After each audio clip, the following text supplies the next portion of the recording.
Donald Trump just announced a 50% increase in defense spending by 2027 to $1.5 trillion. Why I think that's important is because a while back, I did a video on why every portfolio should own copper, and simply because AI data centers use a massive amount of copper. I also mentioned in that video that there's a hidden use of copper that's not typically known to the public, and that's for defense arms.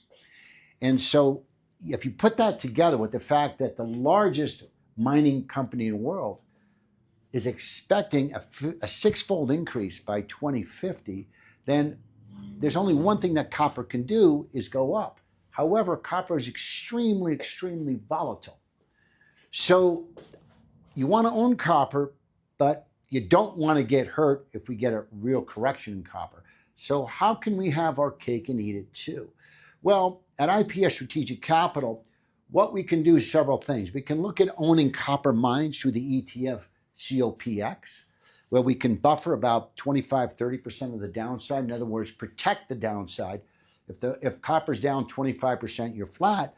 But if copper is up, you're capturing 100% of the upside over the next year. So if copper's up 40, you're up 40. If copper's down, you're not going to lose any $1 until you break negative 25, and then you start losing money. There's a more conservative way that we can actually buy the ETF CPER, which represents spot copper, where we can fully protect the downside, a slight negative carry, where we can capture essentially 38% of the upside, and then you're capped over the next year. But what a great way to own a volatile asset that has a lot of reasons why it should go higher and protect if it goes lower. That's what we do at IPS Strategic Capital. Let's take advantage of assets that should economically go higher, but not get hurt if it goes lower. Thanks for listening.